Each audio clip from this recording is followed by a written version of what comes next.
이어서 보겠습니다.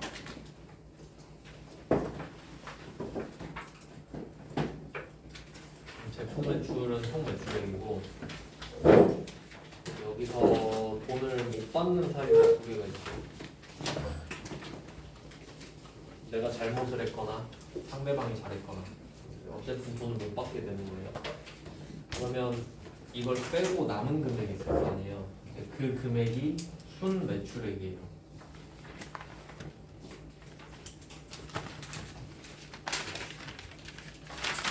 순 매출액.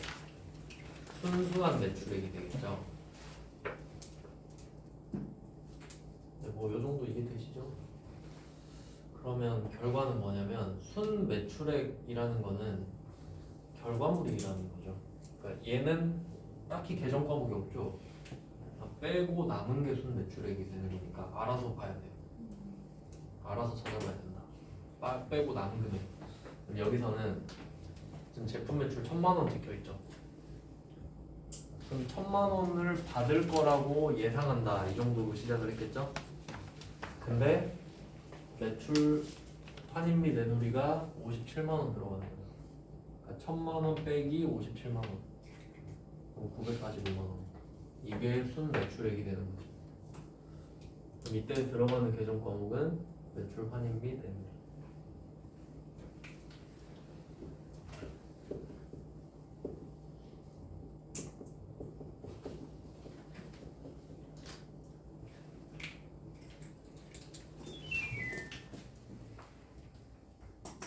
매출 환입 및 내놓이가 됩니다. 일단 답은 이렇고요. 그럼 얘 성격이 뭘까? 제품 매출은 수익이죠. 여기서 빼는 거죠. 수익 마이너스 비용이라 써도 되겠죠. 어차피 수익 반대가 비용이니까. 그러니까 얘는 수익 마이너스도 되고 비용 플러스도 되고. 정확하게는 수익 마이너스가 맞긴 맞지. 수익에서 뺐으니까. 어차피 똑같죠. 결과는 같아요. 이렇게 되는군요, 답이. 그럼 이때 이 매출 환입 및 내놓이 57만 원이랑 이 제품 매출 1000만 원 두 개. 1000만 원 빼기 57만 원이죠? 반대니까 빼는 거예요, 자리가. 같은 자리는 플러스죠. 이렇게 되는 거예요. 그러니까 이론상으로 볼 때는 이렇게 봐야 되고, 이거를 회계 처리하면 이렇게 생겼다. 그러니까 943만 원 받았지. 그러니까 이게 장부에서도 순 매출액은 943만 원으로 찍혀 있는 거죠. 또 여기서 포인트는 제품 매출은 그대로 1000만 원이라고 써 있긴 합니다. 따로 57만 원이 써 있는 거지. 왜냐면 그래야 1000만 원 팔았다가 57만 원 빠꾸 먹었다까지 알 수 있거든. 그냥 57을 딱 빼버리면 그냥 943만 원만 덩그러니 남죠. 그럼 이게 반품을 당했는지 그냥 933을 팔았는지 알 수가 없죠. 근데 1057 구분해서 써오면 1000을 팔았다가 57을 반품을 먹었구나. 다음부터는 반품 안 먹게 조심하자. 이럴 수 있겠지. 그러니까 나름대로 가장 합리적인 방법을 선택한 거 아니겠어요? 이렇게 빼는 계정 과목을 차감 계정이라고 해요. 그러니까 여기서 포인트는 제품 매출에서 직접 빼지 않았죠. 1000에서 바로 57을 때려버린 게 아니죠. 그렇게 빼는 걸 직접 차감이라고 그러고요. 이런 식으로 계정 과목을 따로 두고 빼는 거는 간접 차감이라고 해요. 쿠션을 끼는 거지. 근데 이게 더 좋죠. 파악하기는. 그래서 이 방법을 쓰는 겁니다. 그리고 얘는 조금 제한적인 내용이 있긴 한데 이 부분은 부가가치세를 고려하지 못해요. 부가가치세를 고려하지 못해요. 근데 원래 물건 팔면 부가세 붙여, 부가가치세. 근데 우리는 부가가치세를 지금 안 배웠잖아요. 그러니까 부가가치세가 있는데도 무시하고 있는 거거든요. 그럴 때는 쓸 수 있어요. 근데 부가가치세까지 적어버리면 이렇게 하면 그 패턴 깨져버려요. 쓸 수 없어요. 그러니까 세법까지 반영을 못해요. 한계가 있긴 있어. 그러니까 이론상으로 공부하는 거예요. 그냥 한계가 있다. 얘는 부가가치세 고려 못합니다. 일단 뭐 무슨 말인지 모르지만 그냥 그렇다는 거예요. 부가가치세를 고려할 수 없다. 얘는 이런 방법은. 결론은 내가 물건을 사고 팔 때 실제로 부가가치세가 있잖아요. 근데 그걸 고려하지 못한다는 소리는 실무에서 못 쓴다는 소리예요. 이 방법은. 그렇단 말이에요. 그냥 이론상으로 배우고 있다는 거지 그냥. 그래서 답은 밑에 겁니다. 밑에 거. 이 두 개가 세트긴 한데 이 위에 있는 붕괴는 이미 되어 있던 거고 지금 해야 되는 건 밑에 거란 소리예요. 그 1,000만 원을 해결만 해주면 되는 거거든요. 그래서 답이 이렇게 됐습니다. 13번 문제를 풀어볼게요.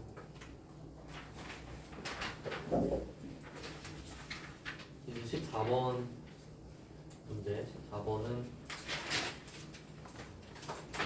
13번이랑 좀 비슷하죠.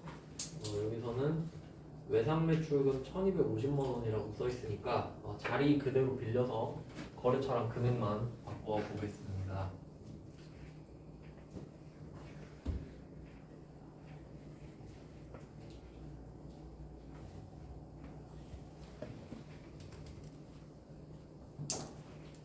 그러면 외상 매출금이 1,250만 원이 있었다라는 거고요. 그게 지금 없어질 겁니다.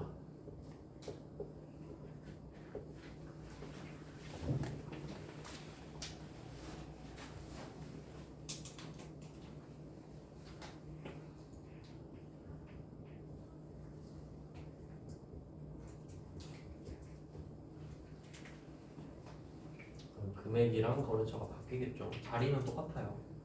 없어지면서 돈 받을 거니까.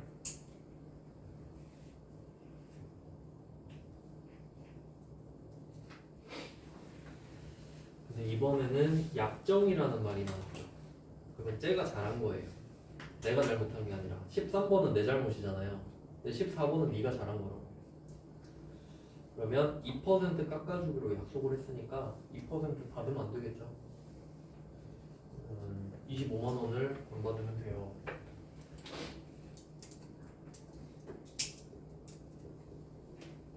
원을 안 받기로 약속을 했으니까 그럼 여기서는 이름이 매출 할인이죠.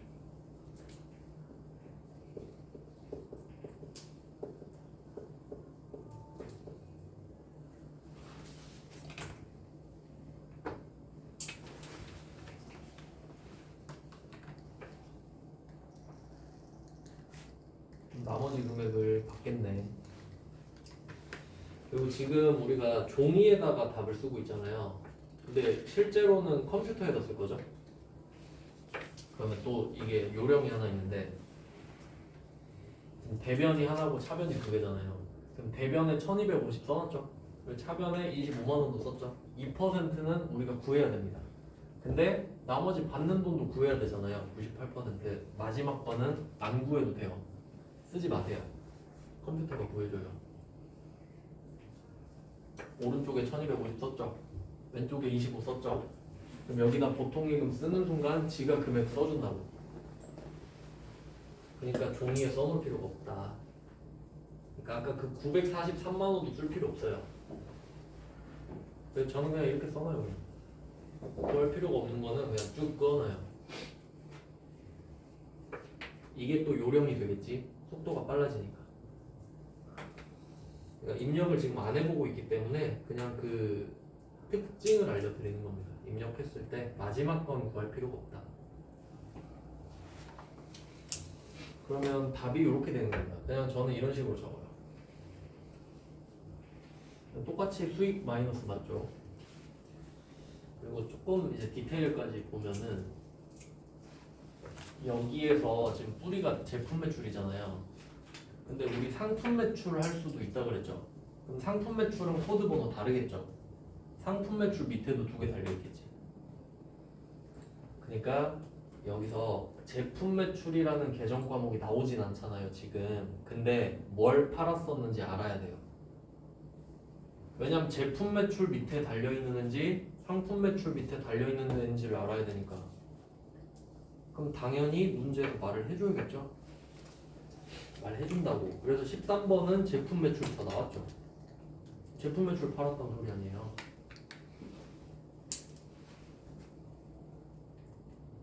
(14번도) 말해주고 있죠. 제품 매출 거래처라고. 이게 제품 매출이라고 말을 해주는 거잖아. 혹시 상품 매출이랑 헷갈릴까봐. 왜냐면 그럼 답을 못 구하거든요. 거기까지 알아두시면 됩니다.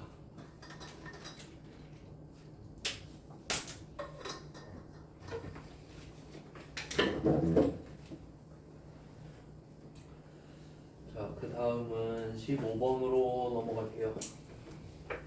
외상 매출금은 끝. 그러니까 아까 한번 말씀은 드렸는데 13번, 14번은 그 실제로는 말이 안 돼요. 어음도 안 받고 그냥 다음 달에 주세요. 진짜 주셨네. 이건 말이 안 돼요 사실. 근데 그냥 시험이니까 그냥 뭐 문제 내면 풀어야죠. 뭐 어쩌겠습니까. 그러니까 그냥 이렇게 생각하면 되지. 여러분이 1000만원어치 물건 주는데 그냥 믿고 줄 수 있어요? 힘들죠. 근데 그냥 시험이니까 가능은 하다. 왜냐면 진짜 돈이 아니니까 그냥 아 그렇군 하고 넘어가면 돼요. 그럼 15번을 한번 볼까요? 15번은 전자어음 이렇게 써있죠. 일부러 그림 있는 거 하나 넣은 거예요. 이렇게 생겼다고. 그러니까 원래는 약속어음이거든요. 약속어음, 약속 증서니까. 근데 그게 원래 종이에요. 그 종이를 갖고 있으면 되는 거거든요.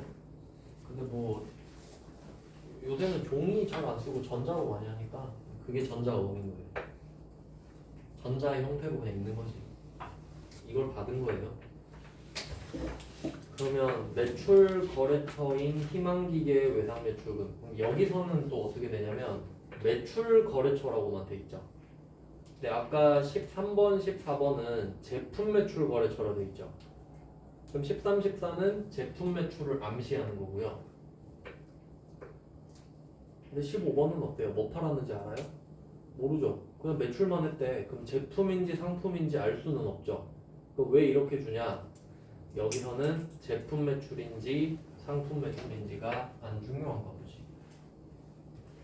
왜냐면 매출만 하면 외상 매출금인 건 맞잖아요. 그럼 뭐 애누리랑 약정이 안 나오나 보지. 그 정도로 해석하시면 되는 거예요. 그러니까 필요하면 줄 수밖에 없겠지. 근데 필요 없으면 안 주겠죠. 그 정도 해석하면 된다. 자, 그러면 외상 매출금 650에 대해서 어음을 받았다. 이게 실무다. 자, 내가 물건 650 보냈어요. 어음 주세요 하니까 쟤가 뭐라 했겠어요? 검수 좀 하고요. 그랬을 거 아니에요. 그러면 검수 기다릴 때까지 외상 매출금 650 써놨겠죠. 근데 검수 끝났으니까 어음 보내드릴게요 이 상황이라고 지금. 그럼 이것도 한번 다 써볼게요.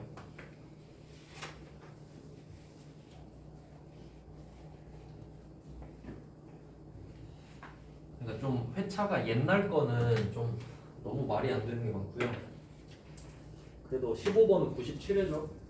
저번이 아마 102회였을 거예요. 그러니까 뭐 나름 트렌디해지고 있는 거죠. 옛날 거는 그냥 개차반같이 막 냈고 97번은 현실 반영을 좀 하겠죠. 이제 욕을 좀 많이 먹으니까. 그러면 처음에 뭐 팔았는지 모르지만 제품 매출이라고 가정을 해볼게요.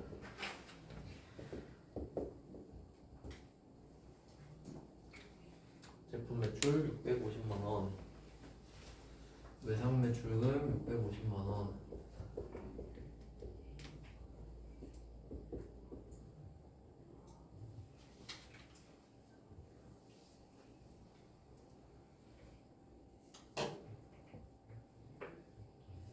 그러면 아까 알려드린 거 한번 써먹어 볼까요? 거래처를 어떻게 할 거냐.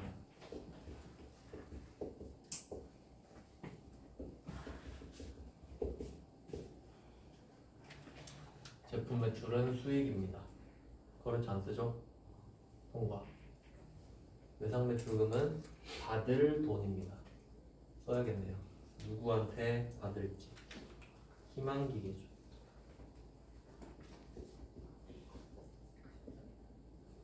실제로 그 컴퓨터에 입력할 때는 거래처 칸이 따로 있어요. 지금은 그냥 있으면 쓰고 없으면 안 쓰니까 그냥 꾸겨 넣어서 쓰고 있는 겁니다. 알아서 그냥 보기 좋게 쓰시면 돼요. 아무데나. 왜냐면 이게 시험지에다가 이렇게 적어놓고 한 번에 입력할 거거든요. 그러니까 그 입력하기 좋게 세팅하는 연습을 해놓는 거예요. 미리미리. 왜냐면 상식적으로 한 문제 풀고 입력하고 한 문제 풀고 입력하고 하면 되게 흐름이 계속 끊기거든요. 쭉 풀어놓고 쭉 입력하면 빨라요. 그거는 이제 나중에 자세히 알려드릴게요. 그러니까 이게 연습이 잘 돼 있어야 된다. 공개하는 게. 그럼 이제 15번에서는 이렇게 끝났던 거죠. 그리고 외상 매출금이 이제 사라지면서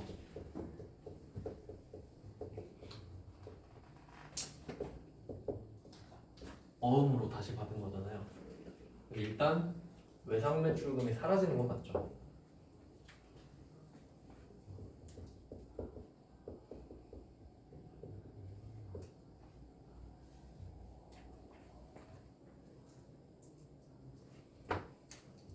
자산의 감소 그리고 어음을 받아요. 그럼 이제 이게 중요해지지. 외상 매출금은 이미 언급을 했기 때문에 외상 매출금이 사라지는 건 팩트잖아요. 근데 지금 어음 받았죠. 어음을 그러니까 약속어음은 그러니까 실물입니다. 약속어음은 실체예요. 실체인데 이게 내가 생각했을 때 개정 과목이 뭐냐라고 했을 때 어음을 받았을 때 쓸 수 있는 개정 과목 두 개죠. 받으러 온 미수. 뭘까요? 이거 생각을 잘해야 돼. 생각하는 연습. 제품 매출 때문에 외상 매출금이 된 거죠. 이 외상 매출금이 사라진 거죠. 그리고 어음 받죠. 그러면 얘의 뿌리는 뭐예요? 제품 매출이지. 결국 제품 매출 때문에 어음 받는 거 아닙니까? 외상 매출금은 그냥 중간 역할만 해준 거고. 그렇죠? 근데 막 그냥 외우면 제가 제품 매출, 상품 매출 이어야만 받으러 오이 나온다 이거. 그럼 여기에 외상 매출금 써 있다고 이거 제품 매출, 상품 매출 아니잖아요. 미수금 뭐 이렇게 적고 있어. 한참 잘못 짚은 거죠 그거. 본질을 파악을 못한 거예요 그거. 그러니까 외상 매출금이 나왔다는 것 자체가 매출을 했다는 소리 아니에요. 그러니까 매출 때문에 어음을 받았다고 생각해야지. 외상 매출금이 결과가 아니잖아. 얘는 과정이잖아요. 그러니까 얘는 없다고 봐야 맞죠? 외상 매출금은 사라지래잖아 어차피. 그럼 지금 받는 어음은 제품 매출 때문에 받는 거라고요. 그러니까 받으러 어음이지. 제품 팔고 받은 건데.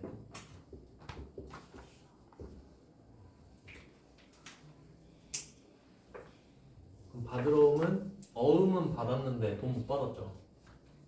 그럼 누구한테 받을지 써야겠네. 써야겠죠? 희망기계.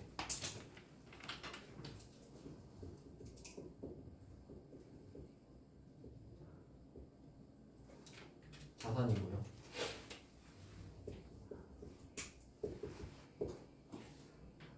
아 500이네. 죄송해요.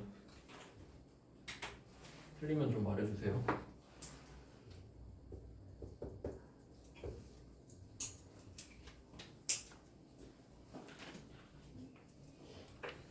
그러면 650이라고 했는데 얘가 어음을 500밖에 안 주잖아요. 야 150은 어디 있어? 해야겠죠? 150 내놔. 그러니까 보통 이익은 입금해줬네.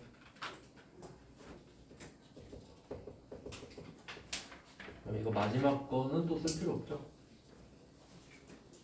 금액이 쉬워도 쓰지 마세요. 시간 아까우니까. 시간이 되게 부족해요. 시험장관은. 보통 예금은 거래처 쓸까요? 안 쓰죠. 받았잖아. 이거에 대해서는 쓸 필요가 없는 겁니다. 이게 답이네요. 그러니까 문제를 한 문제 한 문제 풀 때마다 이렇게 푸셔야 됩니다. 그래야 기억에 남아요.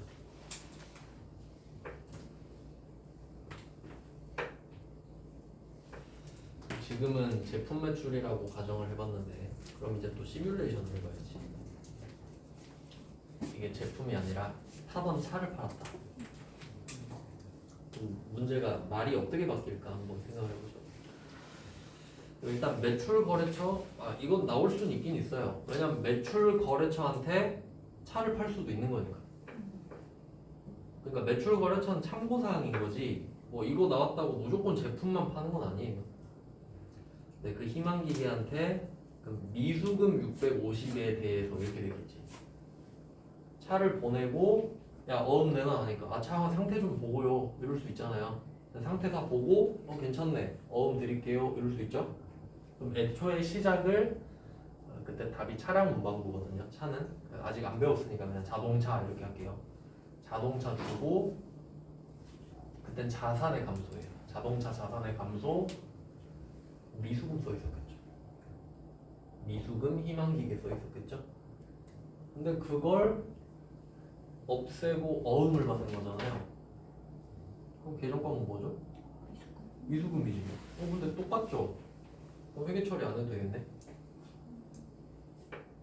똑같잖아요. 물론 어음을 받은 건 달라지죠. 그건 따로 서류상으로 정리를 해야 되는 겁니다. 그 프로그램에 어음 쓰는 거 있어요. 그러니까 이 미수금은 그냥 말뿐인 미수금이잖아요. 그 말뿐인 미수금이 사라지면서 어음받은 미수금으로 바뀌는 거지. 그렇게 바꿔서 여기서는 그 어음을 적어놓는 거예요. 기입을. 근데 계정 과목은 똑같다. 왜냐면 제품 상품 매출이 아니니까. 그렇게까지 생각할 줄 알아야 된다는 거예요. 그렇게 낸 적은 없어요. 말이 그렇다는 겁니다. 그래서 이 어음도 한번 그 어떻게 생겼는지 좀 보세요. 그 뭐 어쩌고 저쩌고 써 있죠. 약속하는 내용이 써 있어요.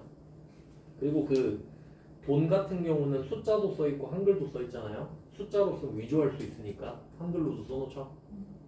공 하나 붙여버리면 이렇게 되니까 금 500만 원 이렇게 쓰잖아요. 그리고 이제 또 생각해보세요. 지급 기일 있죠. 이 날짜가 돼야 돈 받는 거예요. 그러니까 한 달 뒤에 줄게요 이 말이죠. 그리고 장소가 써 있어. 왜냐면 또 상식적으로 생각하면 내가 어음을 줘놓고 한 달 뒤에 오세요 한 거잖아요. 우리 회사로 찾아오면 좀 곤란하지 않아요? 일하고 있는데 어음 들고 막 내 사무실로 찾아오는 거야. 좀 민망하죠? 그러니까 어음의 돈을 은행에 맡겨놓고 그 은행 가서 찾아가라 해야지. 그렇겠죠 당연히. 그러니까 지급 장소가 써 있는 거 아닙니까? 이 은행 가서 찾아가시라고. 네, 상식적이죠? 그러니까 너무 좀 시험만 포커스 맞추지 마시고 그냥 실제로 그렇겠군 하고 생각하면 도움이 많이 되겠죠. 그래서 15번은 바들어옴이 나왔다. 외상매출금도 같이 나왔고요. 그러면 이제 그 외상매출금과 바들어옴의 그 차이를 또 한번 설명을 드리겠습니다.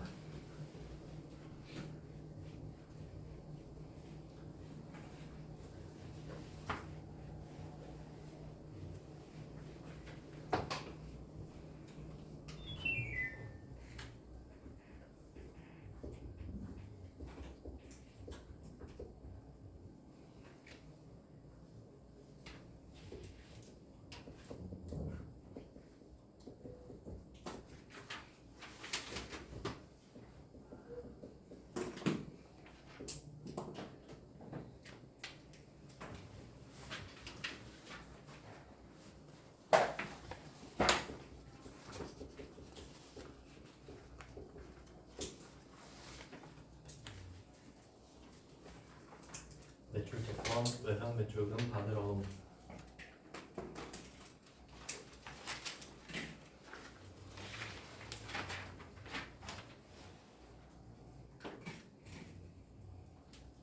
자, 이때 구분을 좀 잘 해야 되는 게 일단 제가 의도적으로 지금 계정 과목을 빨간색으로 적고 있습니다. 그럼 빨간색은 계정 과목이란 소리고 그럼 바들어옴은 계정 과목을 쓴 거잖아요. 근데 실제로 받은 건 약소금이죠. 약속어음을 받았고 제품을 판 대가로 받은 약속어음이기 때문에 받으러옴으로 적다. 이렇게 해석을 해야 된다고. 그러니까 둘이 동일시하면 안 돼요. 약속어음 받은 게 다 받으러옴인 거 아니죠? 미수금일 수도 있잖아요. 근데 제품 매출하고 받은 약속어음이라서 받으러옴이라고 쓰고 있다 이 말이잖아요. 매출이 전제가 되니까. 아시겠죠? 근데 왜 이렇게 써놨냐면 이건 받으러옴에만 생기는 게 아니라 약속어음 자체에 대해서 생기는 이야기거든. 그러니까 얘는 지금 주인공이 Y가 아니라 What이에요. 어음에서만 생길 수 있는 일을 할 거거든. 그러니까 약간 포커스가 바뀌거든요. 관점이. 왜 그런지 한번 볼게요. 외상매출금은 내가 어음 받기 전에 그 붕 떠 있는 시간이죠. 그러니까 이건 보증이 돼 있지 않은 거예요. 만약에 내 급전이 필요하다 해볼게. 급전이 첫 번째 외상매출금 500만 원. 두 번째 약속어음 500만 원 있어요. 급전이 필요해. 돈이 너무 급해요. 은행 갔어요. 은행 가가지고 이렇게 말을 해요. 제가 지금 철수한테 500만 원 받을 돈 있거든요. 한 달 뒤에 받기로 했거든요. 이거 사실래요? 여러분 같으면 사겠습니까? 철수가 누군지 내가 어떻게 할 거냐? 증거도 없대. 증거 어디 있어요? 녹음한 거 있는데. 가세요 이러겠지? 안 사겠죠? 증거가 없어. 못 팔아요. 증거가 없어. 급전이 필요해도 못 판다고요. 급전 필요하면 철수한테 가서 울면서 매달려야 돼요. 철수야 빨리 좀 갚아줘 이런 수밖에 없다고. 못 팔아. 이유 증거가 없으니까. 네, 두 번째 이번엔 철수한테 500만 원짜리 어음을 받아놨어요. 날짜가 한 달 뒤로 돼 있어. 은행 가서 이거 보여줍니다. 이거 사실래요? 하면 한 480만 원이면 살 생각이 있습니다. 이러겠지. 증거가 있으니까요. 그 차이예요. 즉 증거가 없다, 증거가 있다가 엄청난 차이를 불러일으키죠. 증거가 없으면 그 뒤에 아무런 일도 일어날 수가 없어요. 아무도 사지 않을 거니까. 근데 약속어음이라는 증거가 있으면 그 뒤에 갑자기 막 후속 조치들이 생길 수 있어요. 이 어음을 은행 가서 갖다 팔 수도 있고, 그냥 여기 500만 원 써 있죠. 그럼 이거 그냥 현금처럼 쓸 수도 있고, 어쩌고 저쩌고 막 많겠죠. 그러니까 약속어음에 대한 이슈를 먼저 정리를 하고 문제를 볼 겁니다. 그럼 15번은 약속어음을 받은 거잖아요. 그럼 이걸로 시작해야지. 받았으니까 뭘 할 수 있지. 네, 이게 스타트를 끄는 거고요. 15번이. 그러면 16번부터 한번 볼게요. 보면서 이슈 정리해 보겠습니다.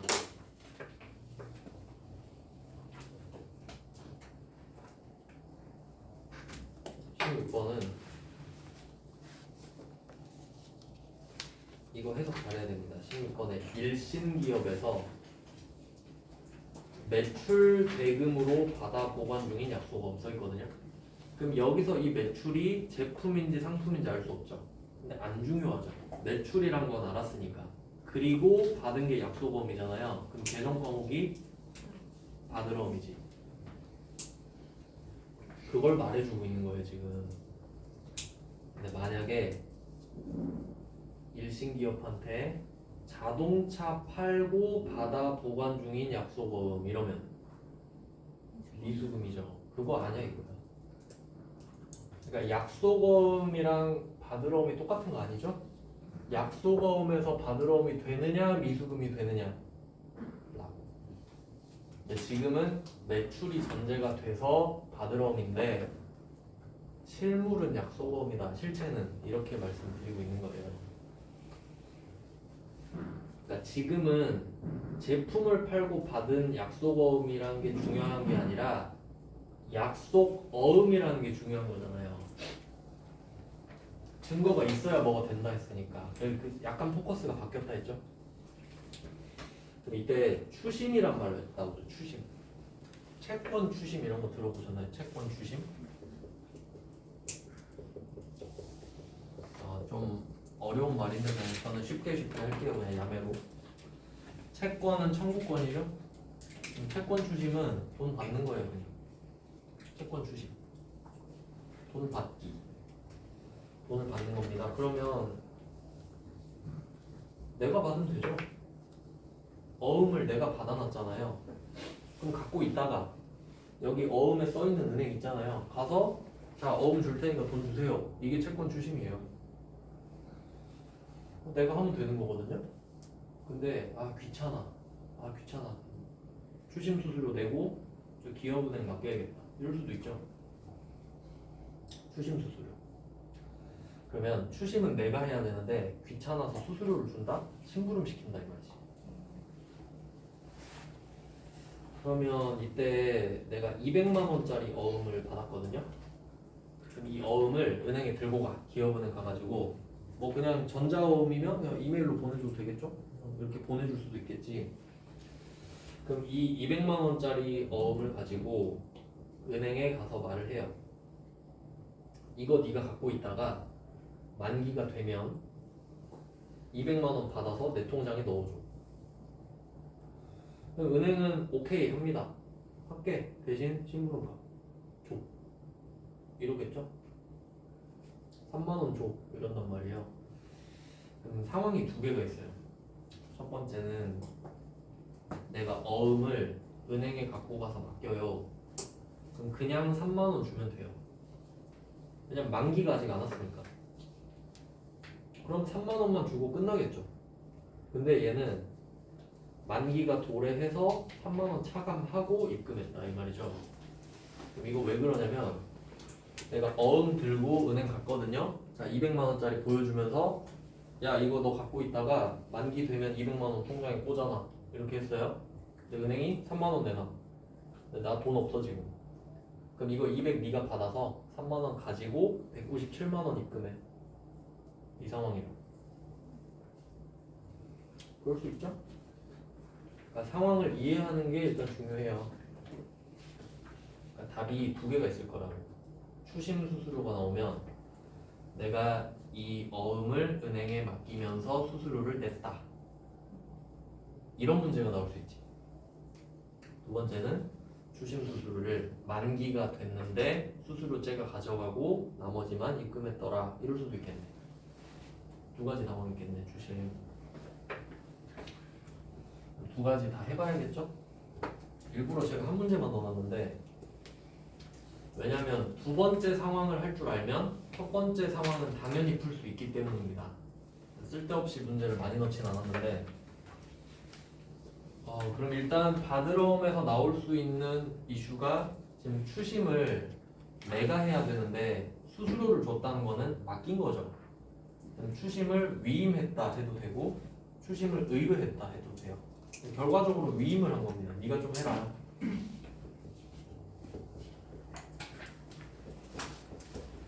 첫 번째 이슈예요. 추심 위임. 내가 약속업을 갖고 있는데 네가 대신 받아줘.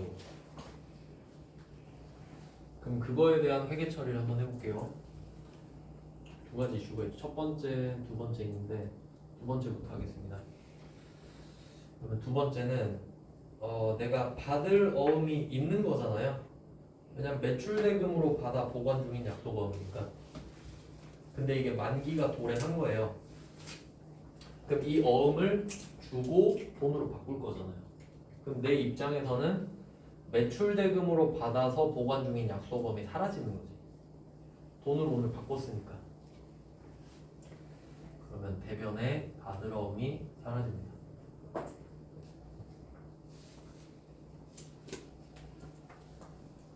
받을 어음 200만 원.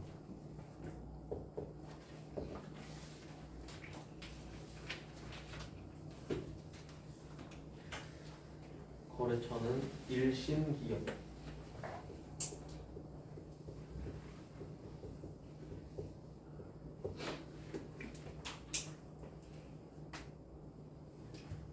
자산 감소.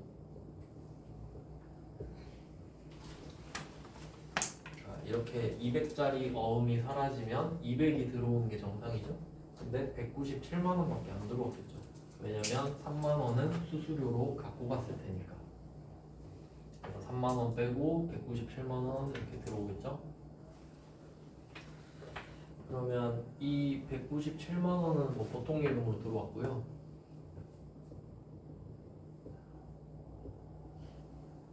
금액은 필요 없죠.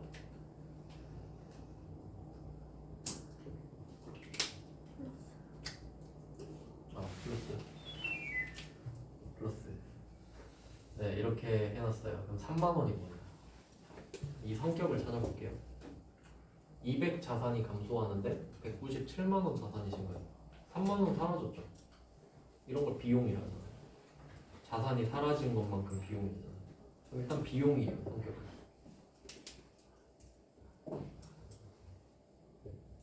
이제 이름을 찾으면 되거든요. 그럼 비용은 세 가지를 항상 생각해야 돼요. 비용은 세 개가 있다.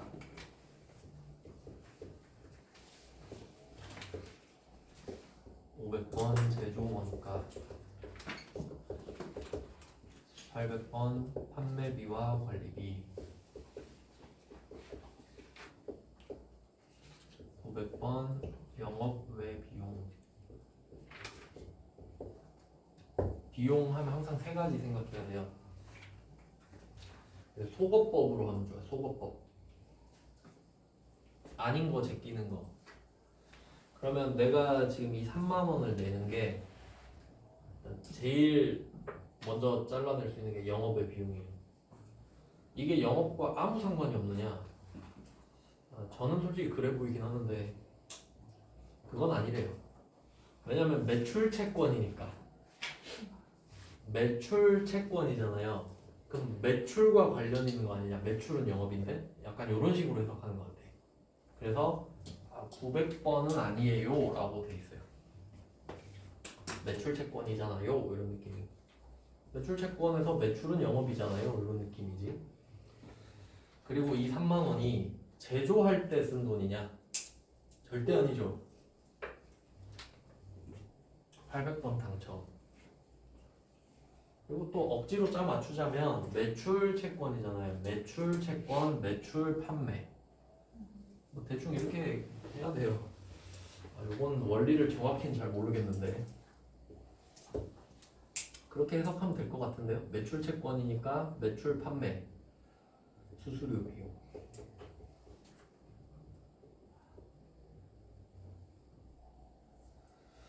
어디서 수수료 비용 들어보지 않았어요? 어디 나왔었죠? 앞에서? 단기매매증권 취득 부대 비용 수수료. 걔는 900번이죠.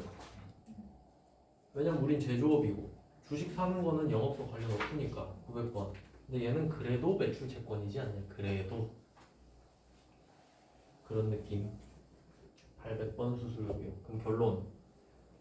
내가 받아놓은 약속어음에 대한 추심 위임을 했다. 수수료 줘야 되죠. 그럼 추심 수수료라는 말이 나오겠네. 그럼 그거에 대한 회계 처리는 800번 수수료 비용이 답이네요. 하나 나왔죠? 첫 번째 이슈 정리했습니다. 800번 수수료. 만약에 지금 받은 건 어음 맞죠? 근데 이 어음이 차 팔고 받은 걸 수도 있다 그랬잖아요. 그럼 그때 수수료 비용 나오면 몇 번일까? 900번이겠죠. 그러니까 이렇게 패턴을 찾아가는 거라고 답을 외우는 게 아니라 그러면 차면 900번이지 않을까? 이런 식으로 생각을 해보는 거지. 네, 외우지 말고. 그래서 제가 이렇게 적어놓은 거였답니다. 약속 어음 중에 받을 어음을 다루고 있는 거다라고. 그럼 이게 지금 답이잖아요. 그러니까 얘는 만기가 끝났고 수수료를 내는 게 동시 발생한 거죠. 동시에 발생했어요.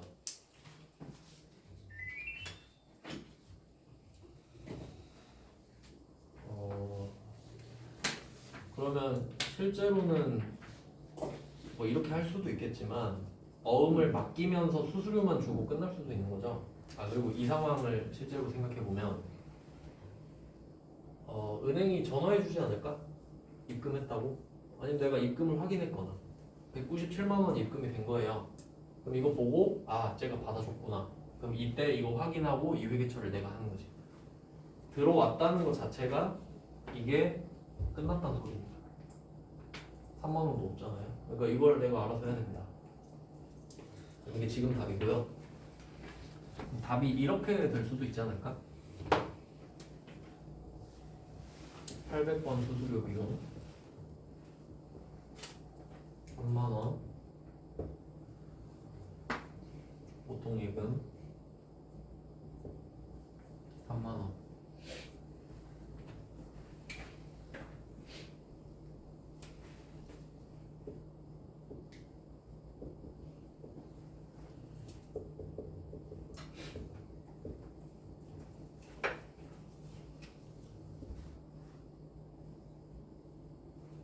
일번도 나올 수 있죠?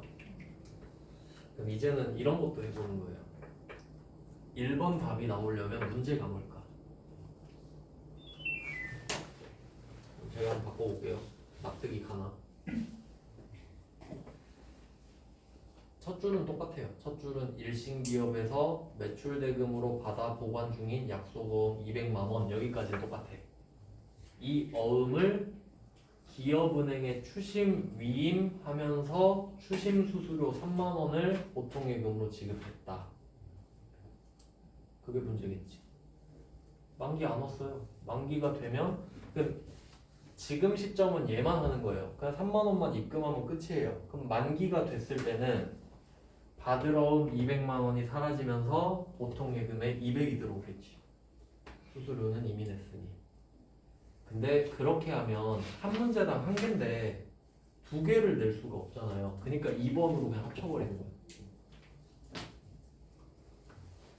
그러니까 이 시험의 원리를 알면 전부 쉬워지는 거잖아요. 아, 시험이니까 어렵게 내고 싶겠네. 그럼 2번을 낼 확률이 높겠다. 근데 그렇다고 2번만 낼 거냐? 그건 또 아니지. 출제자 마음이지. 1번도 낼 수 있죠? 근데 2번을 풀 줄 알면 1번은 당연히 푸는 거 아니에요? 그러니까 2번만 넣어. 뭐 그런 내용이에요. 그래서 16번에서 추심 위임을 했어요. 첫 번째 주제만 지금 다뤄봤고 네 가지 주제 다룰 거거든요. 2, 3, 4는 내일 이어서 보겠습니다. 오늘은 여기까지 할게요. 고생하셨습니다. 네, 수고하셨습니다.